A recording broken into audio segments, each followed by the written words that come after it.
Now, I know I've given you quite a heavy package to work on. Economics, things, and personal growth. That whole package for tomorrow, this week, this month, this year, long range. So, here's the formula for setting goals. The first step is work on your goals. And I think I have given you plenty to work on. But you have to work. You see, setting goals is plain hard work. It's sweat and toil and labor. I don't want to kid you. Let's tell it like it is. And this is why a lot of people let it slide. They work hard on their job, but they don't work hard on their future. They let the plans for a better future slide. And the work involved here is making plans for your better future. Making plans, the laborious mental and emotional calisthenics of making plans. And a lot of people let that slide. The guy says, yeah, you work where I work. By the time you fight the traffic all the way home, when you get home, it's late, it's dark. You've got to eat, watch a little TV, and get to bed. You can't sit up half the night, plan. And the poor guy's behind on his house note. He's a good worker. The guy's a hard worker. But he's a poor planner. And he's broke. Remember, it's easy to be broke. But a few simple things, practiced every day, you need never be broke again. So, work on your goals. Make your plans. The second step is write them down. You've got to put your goals on paper. You can't keep this whole project in your head. It will disappear like a puff of smoke. So, write it down. One of the best bits of advice I ever got was, make constant companion of paper and pencil. Get it down. Don't miss anything. A recent article in the sports paper shows John Wooden, super coach of the UCLA Bruins. And incidentally, the Bruins have won 11 out of 12 national collegiate basketball championships, 7 in a row. An incredible record. And an incredible coach, John Wooden, master coach. The article says he was taking notes at a recent coaches' convention. Can you imagine John Wooden, master coach, taking notes? Yes, you see, that's how you become master coach. At my recent speech to the Idaho Bankers Convention, I said, gentlemen, master your trade. Now you do that. Write it down and don't miss anything. Now, another reason for writing your goals down, it shows whether or not you're serious. You see, everybody hopes things will get better. Everybody does that. Poor people hope. If hope made you rich, everybody would be wealthy. But I can tell you this now, the future does not get better by hope. It gets better by plan. Unless hope turns into plans and plans into action, it all turns to ashes. My close friend often says, the man who fails to plan is planning to fail. How very true. So don't play the poor man's game. Poor people say, surely somebody will think of something to help us. The president will think of something. The union leaders will come up with something. The bankers and the economists, what are they getting those big salaries for? They're bound to think of something to help us. Surely somebody will think of something. See, that's the way poor people talk. It's called the language of the poor. Whatever you do, don't fall into that trap. Here's the best help anyway. It's self-help. Learn to help yourself. Someone once said, I kept looking around for a helping hand, and I found one at the end of my arm. See, that's the one. And if you find the other one, with both of them, you might get rich. So the best plans are your own plans. Get serious.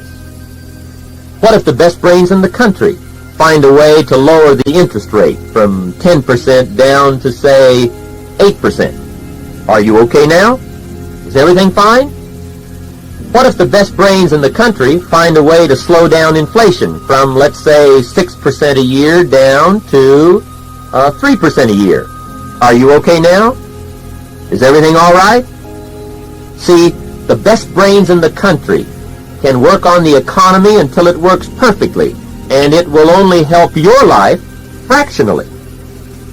If you want to make major changes, you've got to make those plans. They aren't working out in Washington, D.C. on how to triple your income. Honest.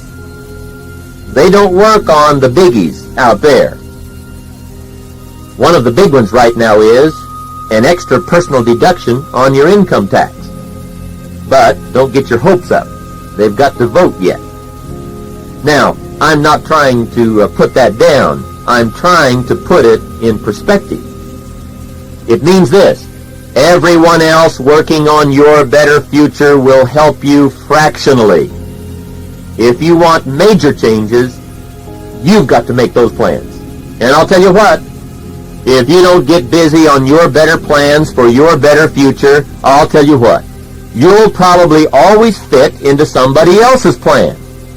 And I'll tell you what somebody else may have planned for you: a skinny income, an empty bank account, and a flat purse. Congratulations. You might say, well, I don't like those plans. Then will you please make some plans of your own? I know the traffic's heavy and you get home late, but gosh, it's your life. So get your plans going. Now, the third step in setting goals is the size of your goals. The size and kind of goals you have is very important because size determines effect. The effect it has on you. Remember, whatever you're going for affects you. You see, your goals affect you. Your goals affect your handshake. They affect your smile. Your goals affect your conversation. They affect your attitude, your personality. Remember, the 16 hours you're awake, you are being constantly affected by your goals, whatever they are. They affect your presentation. They affect your income. Now, some people have goals, but they have such lousy goals, those goals have a poor effect. I asked a man one time what his goals were for the month, and he said, if I could just scrape up enough money to pay these lousy bills. Hey, that was his goal for the whole month. He had no list. You could have searched his car, no list. Searched his house, not one list. Look in his wallet, no list, nothing. Now, I'm not saying that isn't a goal. It is. But it's such a poor goal, it has a poor effect. It was affecting him poor. See, you don't jump out of bed on Monday morning and say, oh boy, another chance to get out and scrape up the money to pay my lousy bills. See, you don't do that. You'd probably say something like, oh no, not another Monday. Remember, poor goals have a poor effect. Now, 2 points are important here.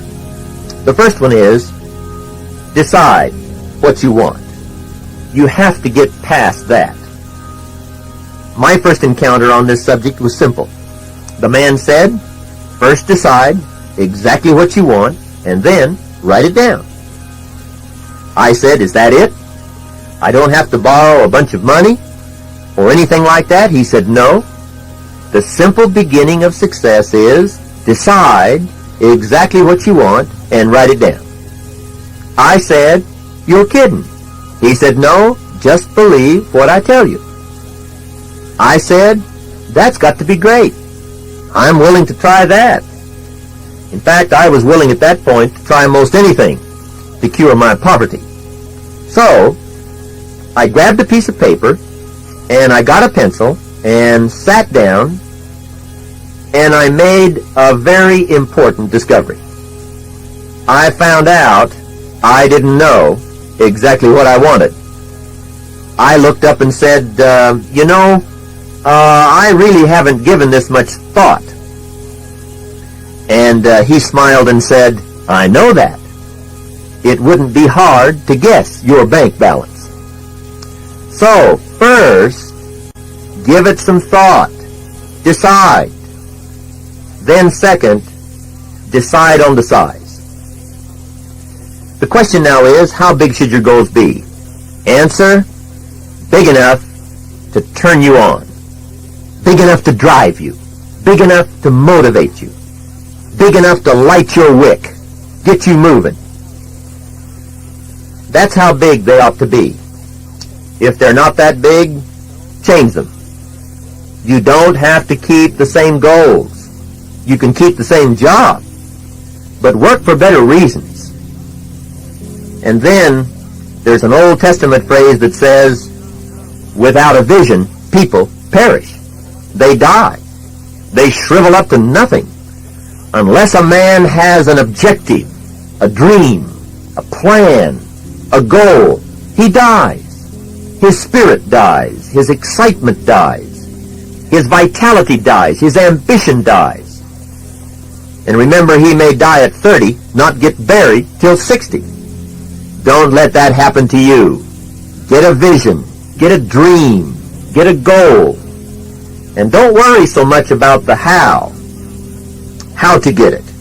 Remember, what you want is number one, most important. The how comes second. Here is something exciting to learn, and that is, the bigger and the stronger the want, the easier the how. Remember, a man can do the most amazing things if he has amazing things to do. He's not going to do amazing things unless he has something that's important and meaningful. The guy says, well, I just don't see how I could learn it. Of course, he doesn't see how he could learn it. It isn't that important. He isn't on fire. He needs more reasons, better reasons, bigger reasons, more exciting reasons, more important reasons. All kinds of untapped abilities are usually waiting for bigger, more challenging reasons. So, get a strong reason. What if I had a $5,000 check waiting for you tomorrow night if you brought 20 prospects to my house? You say, I'll be there with the 20. With that kind of money, who couldn't? See, you could. Ability? It's triggered and nourished by strong enough reasons. Without good reasons, ability sleeps. The man says, you make it worth my while and see what I can do. I know that. What I want you to learn to do is make it worth your own while. Don't keep sitting around waiting for someone to come by and make it worth your while. What if nobody shows up? Are you going to sit there and live on crumbs? Start working on your goals if nobody shows up. And make them important. Make them exciting. Take the small ones first, and then work right on up to the bigger ones. But don't delay. Start today. And get the whole family in on it. Get together with your wife, your husband, your children. Everybody needs a list and pictures and talk about it every day. Hey, remember, kids can do remarkable things if they have remarkable things to do. Talked about daily. And I might add this. if you don't give kids something remarkable to do, no telling what they'll do. So you leave. You get serious. One more question here is, how do you set better goals? About the best advice I can give you on this is, get around where it's better and let something hit you. You see, we all operate by inspiration. We see something, and the first time we say, wow. We see it the second time, and we say, isn't that something? And then we see it the third time, and we're apt to say, I've got to have one. So, get around where it's better. Don't take the shabby shortcut home every day just to save 15 minutes. You don't get inspired driving by the city dump, so don't go that way. Hey, take an extra 15 minutes every day and go the long way home if you have to. Drive by those $100,000 homes. They don't rope off the street right. You can drive right by. And remember, if you drive by there often enough, you're liable to have one. The first day you drive by, you see the gardener out there trimming the beautiful lawn. The next day you drive by and there's the upstairs maid washing the windows. The next time you drive by, you see the downstairs maid shaking the dust mop out the back door. The next time you drive by, you see the truck parked out in the driveway and the pool man is in the beautiful backyard taking care of the swimming pool. Finally, another day you drive by and you see both the man and the lady of the house in the front yard talking, picking some flowers, and you can't resist any longer. And you stop.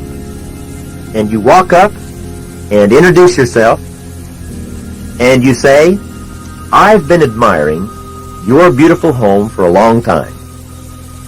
And would it be asking too much to show me through? They both say, no problem, we'd be glad to. So in you go, take the tour all through, and sure enough, it's just as beautiful inside as outside. That night, on the way home, you say, I've got to have a house just like that.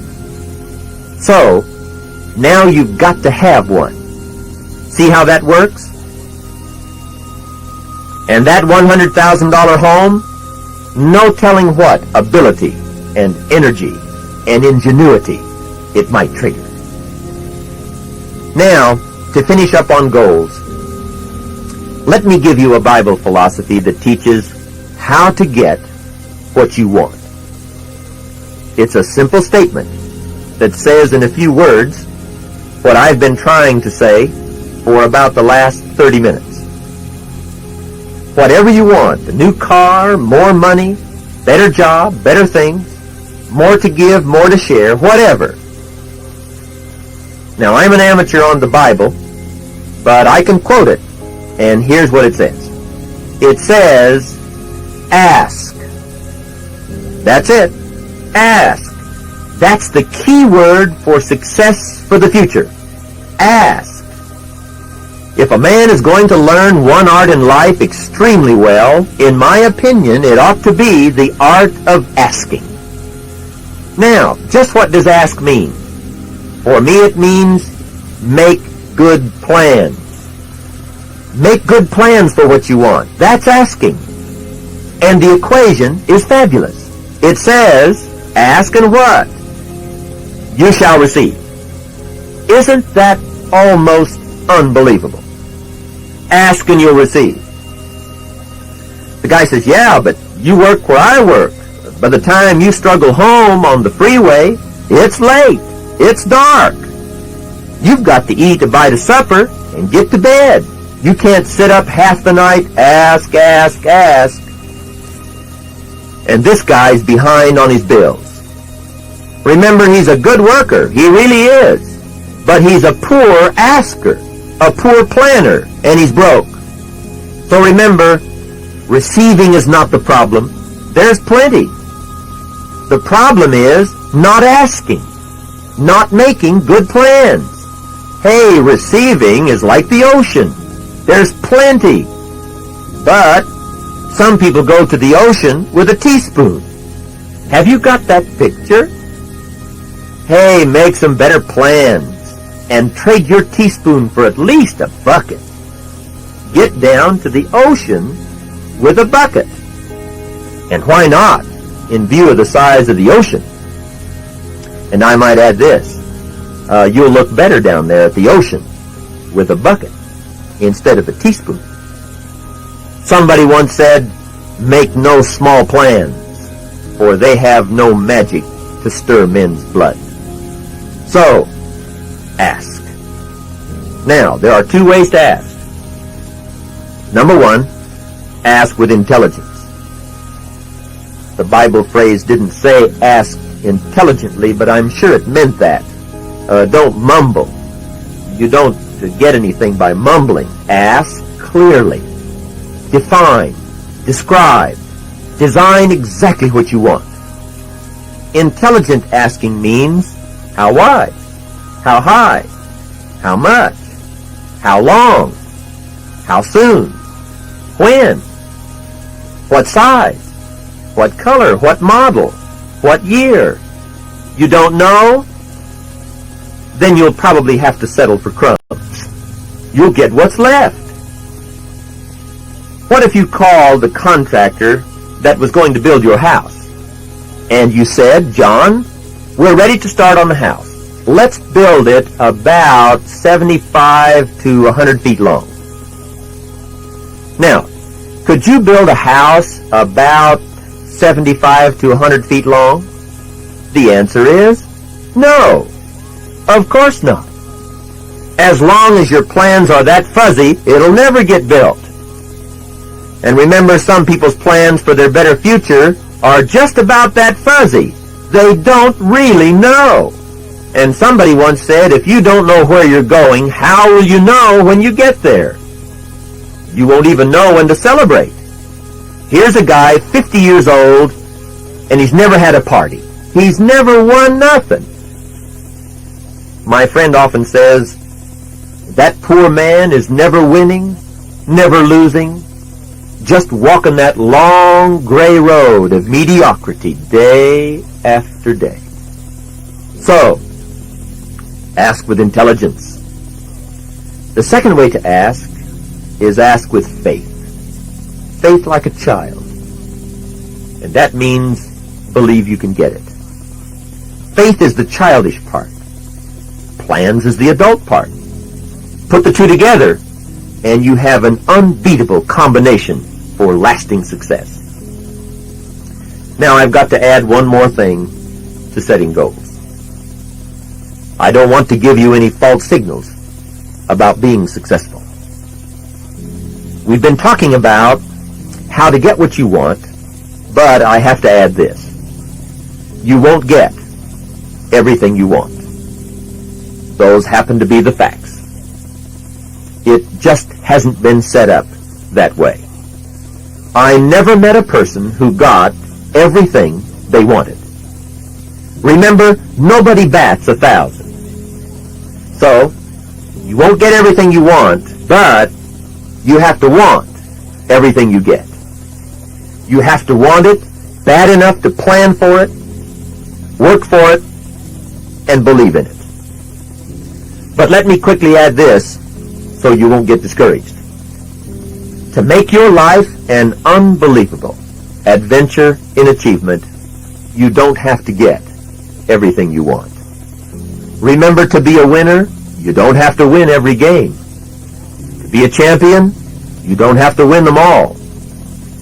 The best baseball players in the history of baseball, their names are in the Hall of Fame. They call them superstars. The best batting averages in the history of baseball among the superstars is 400. Remember, the best superstars bat 400, not 1,000. 400. That means that during their career, when they went up to bat 10 times in a row, they were always out an average of 6 times out of 10. Superstars are always out 6 times out of 10. So to be a champion, a winner, here are 2 key steps to remember. Number 1, always play the game. Always take your turn at bat. Never miss. With 102-degree fever, wobble up there and swing. Never miss a game. And always have a game to play. Always have a list for tomorrow. That's the game. Your list. Your plans. Hey, remember this, if you don't have a list for tomorrow night will come and you won't know whether you won or lost. And you'll start walking that long gray road of mediocrity, never winning, never losing, just existing. So, always play the game. Set your goals. Get some objectives. Always. Daily. And number 2, always think you're going to win. You say, that's childish. You can't win every time. That's right. You can't win every time, but you've got to think you're going to win every time. That's the stuff champions are made of. So number 1, always play. And number 2, always believe you will win. Remember, there is no sin in losing. The sin is not trying. And when the final books are added up, let the record show you batted 200. Let it show you batted 400. Let it show your strikeouts. Let it show your home runs. But never let it show that you didn't play. How would you possibly explain